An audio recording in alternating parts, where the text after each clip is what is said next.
You are standing at a crossroads right now. Every single day you wake up with a choice. You can continue living the same way you always have, or you can begin to shed the layers that have been keeping you small, keeping you stuck, keeping you from becoming the magnificent being you were meant to be. The spiritually awakened person understands something that most people never grasp. They understand that growth isn't about adding more to their lives. It's about taking away what doesn't serve them. It's about releasing, letting go, and creating space for the miraculous to enter. Today I want to share with you 7 things that every person on the path of spiritual awakening must slowly, gently, but surely release from their life. These aren't things you can eliminate overnight. They've been with you for years, maybe decades. They've become comfortable habits, familiar patterns, old friends that have overstayed their welcome. But here's what I know to be true. When you begin to let go of these 7 things, your life will transform in ways that will astound you. You'll find peace where there once was chaos. You'll find love where there once was fear. You'll find your true self where there once was only the mask you thought you had to wear. The first thing that spiritually awake people slowly quit is the need to be right all the time. Think about this for a moment. How much energy do you spend every day trying to prove that you're right? How many arguments do you get into? How many relationships do you strain because you simply cannot let someone else have their opinion without correcting them, without showing them where they're wrong? The need to be right is really the ego talking. It's that voice inside your head that says, if I'm not right, then I'm worthless. If I don't win this argument, then I'm less than. But what if I told you that being right isn't nearly as important as being happy?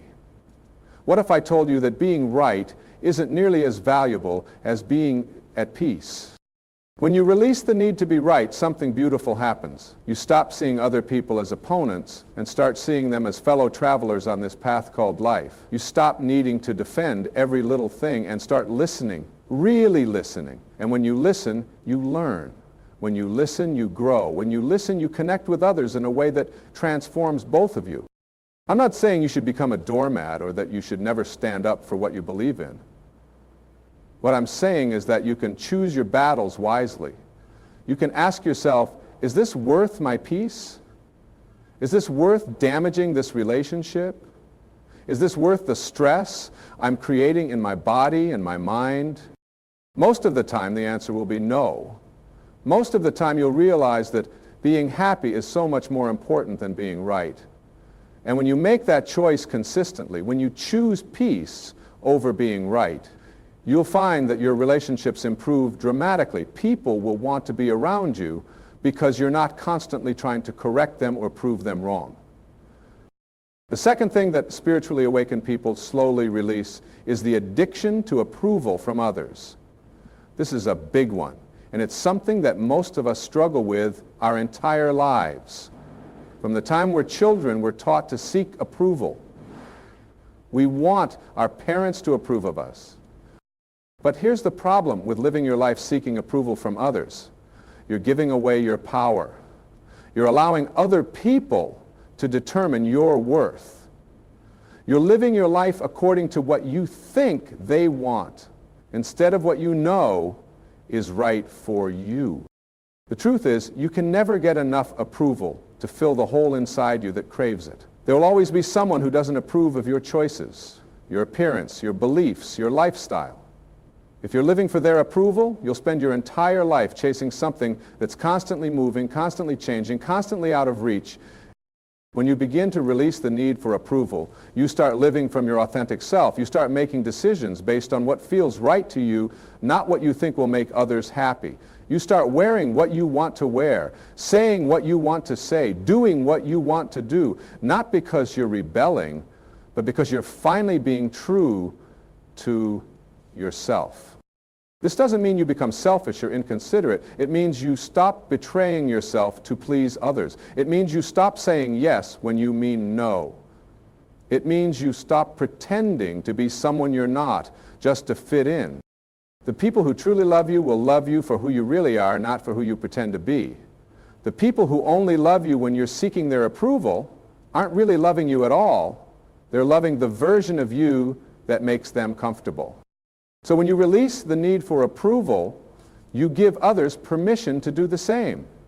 You become a model for authentic living. You show others that it's possible to be yourself and still be loved, still be respected, still be valued. The third thing that spiritually conscious people slowly let go of is the habit of complaining. Complaining has become so normal in our society that we don't even realize we're doing it half the time. We complain about the weather, the traffic, the government, our jobs, our families, our health, our finances. We've made complaining a form of entertainment, a way to connect with others, a daily ritual. But complaining is one of the most destructive habits you can have. When you complain, you're focusing on what's wrong instead of what's right. You're putting your attention on problems instead of solutions. You're training your brain to look for the negative in every situation. What you focus on expands. When you spend your time complaining, you're actually creating more things to complain about. You're programming your mind to see problems everywhere. You're lowering your vibration and attracting more negativity into your life. Now, I'm not saying you should never acknowledge problems or challenges. I'm not saying you should pretend everything is perfect when it's not. What I'm saying is that there's a difference between acknowledging a problem and complaining about it. When you acknowledge a problem, you're taking the first step towards solving it. When you complain about a problem, you're just wallowing in it. When you acknowledge a challenge, you're empowering yourself to overcome it. When you complain about a challenge, you're making yourself a victim of it. Instead of complaining, try this.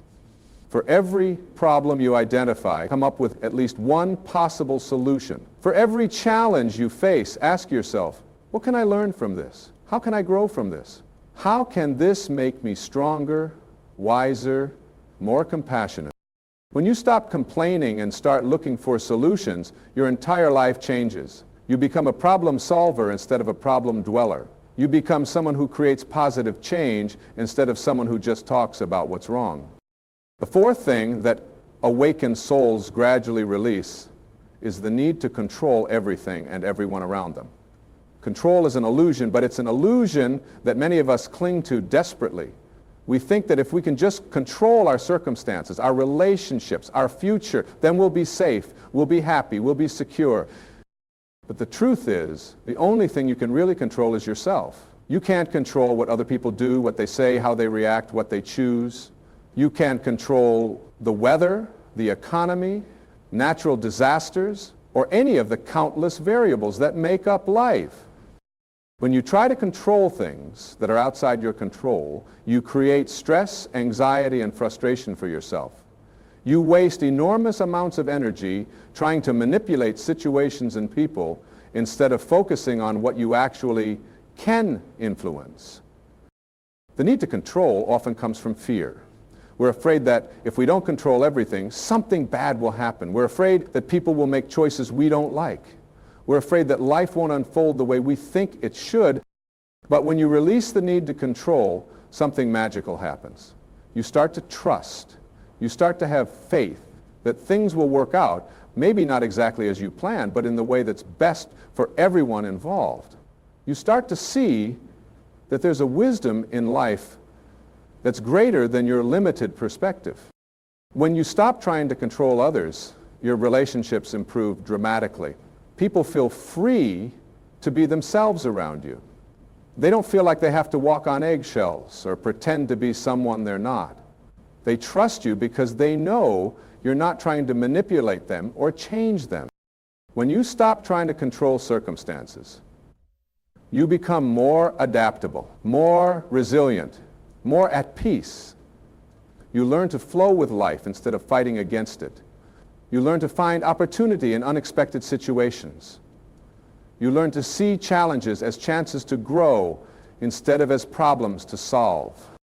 The fifth thing that spiritually aware people slowly quit is living in the past or the future instead of the present moment. Most of us spend very little time actually living in the now. We're either rehashing the past worrying about things that have already happened, feeling guilty about mistakes we made, or we're projecting into the future, worrying about things that might happen, planning for scenarios that may never come to pass. But life is happening right now. This moment is the only moment you actually have. The past is gone. You can't change it. The future hasn't happened yet. You can't control it. All you have is right now. And right now is where your power is. When you're constantly thinking about the past, you're missing out on the present. When you're always worried about the future, you're not fully experiencing what's happening now. You're living in your head instead of living your life. The present moment is where joy is found. It's where peace exists. It's where love lives. When you're fully present, you notice things you've been missing. You taste your food more fully. You hear music more clearly. You see beauty that was always there, but that you were too distracted to notice. Being present also means you're more effective in whatever you're doing. When your mind is scattered between the past and the future, your performance suffers. When you're fully focused on what you're doing right now, you do it better. You make fewer mistakes, you're more creative, you're more efficient. Learning to live in the present moment is a practice. It takes time to develop. You've probably spent years, maybe decades, living in your head, so it's going to take some effort to break that pattern. But every moment you spend fully present is a moment well lived. Start small. When you're eating, really taste your food. When you're walking, feel your feet on the ground. When someone's talking to you, really listen to their words instead of thinking about what you're going to say next. When you're in nature, take in the sights, sounds, and smells around you. The sixth thing that people on the spiritual path gradually let go of is the habit of judging others. Judgment is one of the most common and destructive habits we have. We judge people based on their appearance, their choices, their beliefs, their lifestyle. We create entire stories about people based on tiny pieces of information. But when you judge others, you're really revealing more about yourself than about them. Your judgments are based on your own experiences, your own fears, your own insecurities. They're not objective truths about the people you're judging. Judgment also separates you from others. When you judge someone, you're putting them in a category. You're making them different from you. You're creating distance between you and them. But the truth is, we're all much more alike than we are different. We all want to be loved. We all want to be understood. We all want to be valued. Everyone is fighting battles you know nothing about. Everyone has a story that has shaped who they are. Everyone has fears, hopes, dreams, and struggles. When you judge someone, you're ignoring their humanity. You're reducing them to a single characteristic or action. Instead of judging others, try to understand them. Try to see them with compassion. Try to remember that they're doing the best they can with what they have. This doesn't mean you have to agree with everyone or approve of everyone's choices.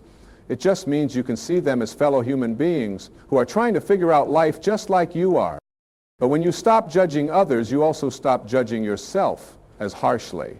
The same voice that judges others is the voice that judges you. When you develop compassion for others, you develop compassion for yourself. When you see others with understanding, you see yourself with understanding. The seventh and final thing that spiritually awakened people slowly release is the belief that they are victims of their circumstances. This might be the most important one of all. As long as you see yourself as a victim, you're powerless. As long as you believe that your happiness, your success, your peace depends on external circumstances, you're at the mercy of a world you can't control. The victim mentality says, I can't be happy because of what happened to me. I can't succeed because of my background. I can't change because of my circumstances. But this is giving away all your power to external things and other people. Now, I'm not minimizing the real challenges and traumas that people face. I'm not saying that everyone has the same opportunities or that life is fair. What I'm saying is that regardless of what has happened to you, regardless of your current circumstances, you still have the power to choose your response. You can't always choose what happens to you, but you can always choose how you respond to what happens to you. You can choose your attitude, you can choose your perspective, you can choose your actions. You can choose whether to focus on what you've lost or what you still have. You can choose whether to see obstacles as roadblocks or as stepping stones. When you release the victim mentality, you reclaim your power. You stop waiting for someone else to rescue you and start rescuing yourself. You stop blaming others for your problems and start taking responsibility for your solutions. You stop looking outside yourself for happiness and start creating it from within. This doesn't happen overnight. If you've been thinking of yourself as a victim for years, it's going to take time to change that pattern. But every time you choose to take responsibility instead of blame, every time you choose to look for solutions instead of dwelling on problems, every time you choose to see opportunities instead of obstacles, you're moving away from victimhood and toward empowerment.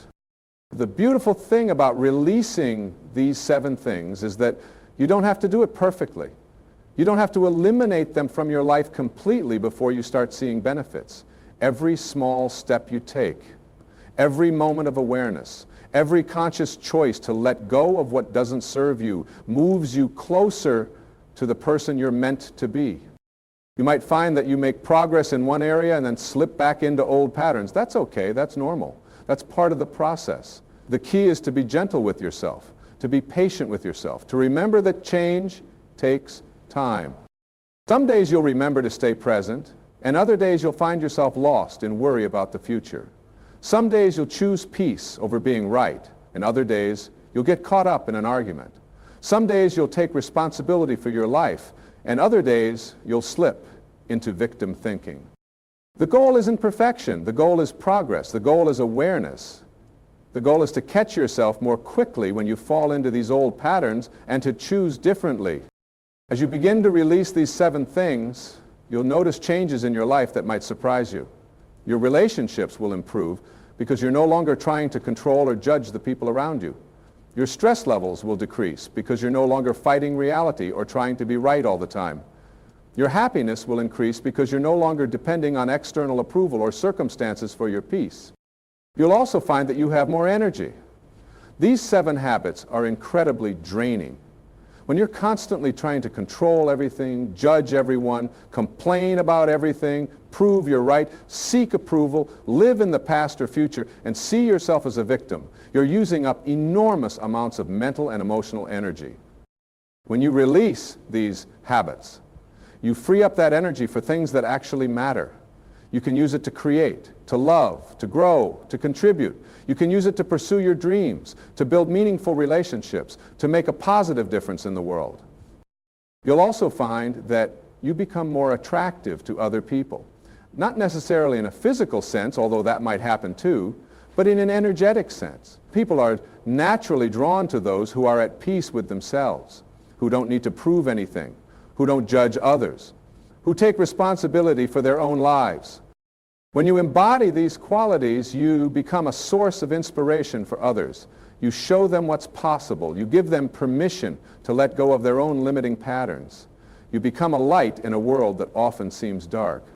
The path of spiritual awakening isn't always easy. It requires you to look at yourself honestly, to acknowledge patterns that aren't serving you, to make changes that might feel uncomfortable at first. It requires you to let go of familiar ways of thinking and being, even when those ways have become like old friends. But the rewards are beyond measure. When you live from this awakened place, when you've released these 7 things that keep most people stuck, you experience a peace that passes understanding. You experience joy that doesn't depend on circumstances. You experience love that flows freely from your heart to everyone you meet. And you realize that you were never broken to begin with, you were never lacking, you were never less than enough, you were just covered up by layers of conditioning, layers of fear, layers of false beliefs about who you had to be to survive in this world. As you peel away these layers, as you release what doesn't serve you, your true self begins to shine through. And your true self is magnificent. Your true self is wise. Your true self is loving. Your true self is peaceful. Your true self is everything you've been seeking outside yourself. The process of awakening is really a process of remembering who you really are beneath all the roles you play, all the masks you wear, all the strategies you've developed to get through life. You're remembering that you are a spiritual being having a human experience, not a human being trying to have a spiritual experience. This remembering changes everything. When you know who you really are, you don't need others to validate you. When you know your true nature, you don't need to control everything around you. When you know your worth, you don't need to prove you're right. When you know your power, you don't see yourself as a victim. The 7 things I've shared with you today are really just symptoms of forgetting who you are. When you remember, when you wake up to your true nature, these things naturally fall away. They lose their grip on you because they no longer serve the person you know yourself to be. Be patient with yourself as you walk this path. Be gentle with yourself as you learn to let go. Remember that every master was once a beginner. Every person who seems to have it all figured out was once where you are now, taking the first steps toward awakening. The fact that you're here, the fact that you're listening to these words, the fact that something inside you is stirring and wanting to change tells me that you're ready. You're ready to release what's been holding you back. You're ready to step into who you're meant to be. You're ready to wake up to the magnificent being you've always been. Trust the process, trust yourself, trust that life is supporting your awakening in ways you might not even be able to see yet, and know that every step you take toward releasing these 7 things is a step toward the freedom, peace, and joy that are your birthright. Your awakening doesn't just benefit you, it benefits everyone whose life you touch. When you stop judging, you give others permission to be themselves. When you stop trying to control, you allow others to find their own way. When you stop complaining, you inspire others to look for solutions. When you take responsibility for your life, you show others that they can do the same. You become a force for good in this world, not by trying to change everyone else, but by changing yourself. You become a beacon of hope, not by preaching to others, but by living the truth you've awakened to. You become a teacher, not by telling others what to do, but by showing them what's possible. This is the path of the spiritually awakened person. This is the journey from unconsciousness to consciousness, from fear to love, from separation to unity, from victimhood to empowerment. It's the most important journey you'll ever take. And it starts with a single step. Today, right now, in this moment, you can take that step. You can choose to release just one of these 7 things. You can choose to respond differently the next time someone disagrees with you. You can choose to catch yourself the next time you start complaining. You can choose to stay present for just one conversation today. Small steps lead to big changes. Consistent choices create lasting transformation. And every moment offers you a fresh opportunity to choose differently, to be different, to live from the awakened place within you that has been waiting patiently for you to remember who you really are. The time is now. The person is you. The path is before you. All that's required is the willingness to let go of what no longer serves you and to embrace the magnificent being you were born to be. Your awakening is not just possible, it's inevitable. The question is not if, but when, and I believe that when is now. As you continue on this path of awakening, you'll begin to notice something beautiful happening in your daily life. The ordinary moments start to feel extraordinary. A simple conversation with a stranger becomes an opportunity for connection. A sunset that you might have rushed past before now stops you in your tracks with its beauty. The laughter of a child reminds you of the joy that exists in pure presence. This transformation happens because you're no longer filtering everything through the lens of these 7 limiting patterns. You're not constantly evaluating whether someone approves of you so you can actually see them for who they are. You're not trying to control the outcome of every interaction so you can be genuinely curious about what unfolds. You're not judging everyone you meet so you can appreciate their unique gifts and perspectives. When you live this way, you start to see synchronicities everywhere. The right book falls into your hands at exactly the right moment. You run into someone who has exactly the information you need. Opportunities appear that seem almost too perfect to be coincidence. This isn't magic, although it might feel like it. This is what happens when you align with the flow of life instead of fighting against it. Your intuition becomes stronger and clearer. When you're not constantly caught up in mental chatter about what went wrong yesterday or what might go wrong tomorrow, you create space for your inner wisdom to speak. You start to trust that quiet voice inside you that knows things your logical mind hasn't figured out yet. You make decisions that feel right in your gut, even when you can't explain why. Relationships take on a completely different quality. When you're not trying to get anything from other people, when you're not trying to change them or fix them or impress them, you can simply enjoy them for who they are. You become genuinely interested in their stories, their dreams, their challenges. You listen not to respond but to understand. You love not to possess but to appreciate. This shift in how you relate to others creates a ripple effect that extends far beyond your immediate circle. Children feel safer around you because they sense your authenticity. Animals are drawn to your peaceful energy. Even strangers seem more open and friendly when they encounter you. You realize that who you are being affects everyone around you in ways you might never fully understand. Your creativity blossoms in ways you never expected. When you're not spending all your mental energy on worry, control, judgment, and the need to be right, that energy becomes available for creative expression. You might find yourself writing, painting, singing, dancing, or creating in ways you haven't since you were a child. You rediscover the joy of creating something just for the pure pleasure of creating it. Your work life transforms as well. Whether you're in the same job or you find yourself drawn to something completely different, you approach your work from a new perspective. You're not working just to get approval or to prove your worth. You're contributing your gifts to the world. You're serving others through your unique talents and abilities. Work becomes less about what you get and more about what you give. Money takes on a different meaning too. You realize that your security doesn't come from your bank account but from your connection to the infinite abundance of the universe. This doesn't mean you become careless with money or that you don't need to be practical. It means you don't live in fear about money. You trust that when you're living from your authentic self, when you're contributing your gifts to the world, you'll be supported. Your physical health often improves when you release these 7 patterns.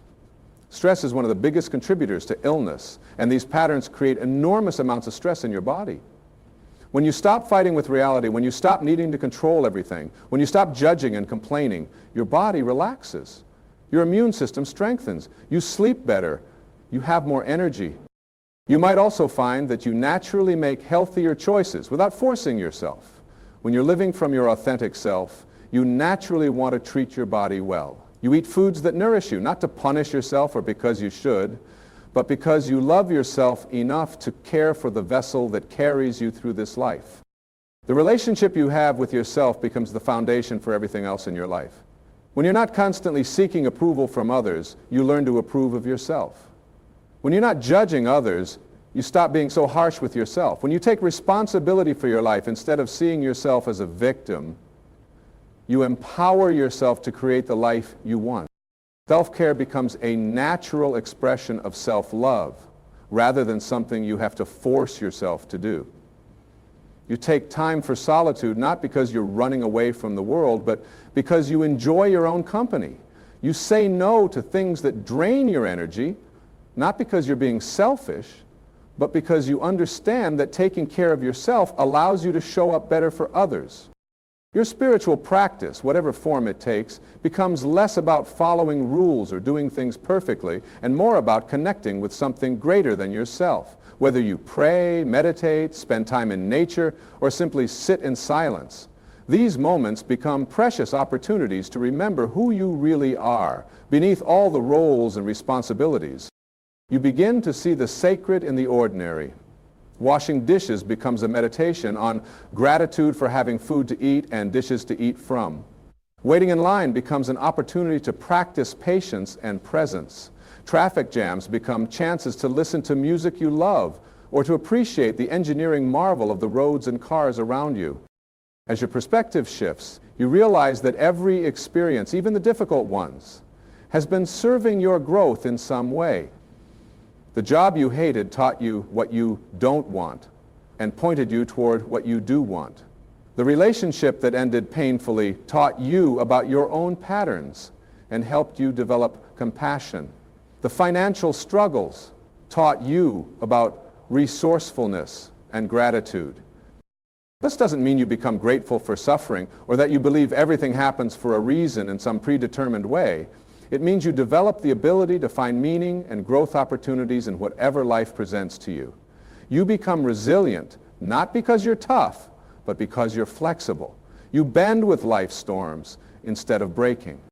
Your compassion extends not just to other people, but to all of life. You see the interconnectedness of everything. You understand that harming others ultimately harms yourself, and that healing yourself contributes to the healing of the world. You make choices that consider not just your immediate needs, but the needs of future generations and the planet that supports all life. This expanded awareness brings with it a sense of responsibility, but it's not a heavy burden. It's the joyful responsibility of someone who has found their place in the grand symphony of existence and wants to play their part beautifully. You contribute to the world not because you have to, but because you can't help but overflow with the love and wisdom you cultivated within yourself. The changes that occur as you release these 7 patterns happen gradually, like the slow turning of seasons. One day you realize that you haven't complained about anything in weeks. Another day you notice that you stayed completely present during an entire conversation. Gradually you discover that you're responding to challenges with curiosity instead of resistance, with trust instead of fear. People around you might not understand the changes they see in you. Some might even feel threatened by your peace because it highlights their own inner turmoil. Some might try to pull you back into old patterns of drama, gossip, or negativity. Remember that this is not about them. This is their own fear of change, their own attachment to familiar patterns, even when those patterns cause suffering. Stay true to your path. Be patient with those who don't understand. Love them anyway. Sometimes the greatest gift you can give someone is simply being a living example of what's possible. Your peace becomes their invitation. Your joy becomes their hope. Your authenticity becomes their permission to be real too. The awakening process is not linear. You don't graduate from one level to the next and never look back. There will be days when old patterns resurface. There will be times when you catch yourself complaining, judging, trying to control, or seeking approval. When this happens, don't judge yourself for it. Simply notice it, smile at yourself with compassion, and choose differently. Each time you catch yourself and choose differently, you're strengthening new neural pathways in your brain. You're literally rewiring your consciousness. Every moment of awareness is a victory. Every choice to respond differently is a step toward freedom. Every act of self-compassion is an act of healing, not just for yourself, but for the collective consciousness of humanity. I remember that awakening is not a destination you reach and then you're done. It's an ongoing process of becoming more conscious, more loving, more authentic, more free. It's a lifetime practice of returning again and again to your true self whenever you notice you've wandered away. The 7 things you're releasing were never who you really are. They were learned responses, survival strategies, adaptations to a world that sometimes felt unsafe or unwelcoming. As you let them go, you're not losing anything important. You're uncovering the diamond that was always there beneath the dust. You're remembering the song you came here to sing. You're awakening to the love you came here to be.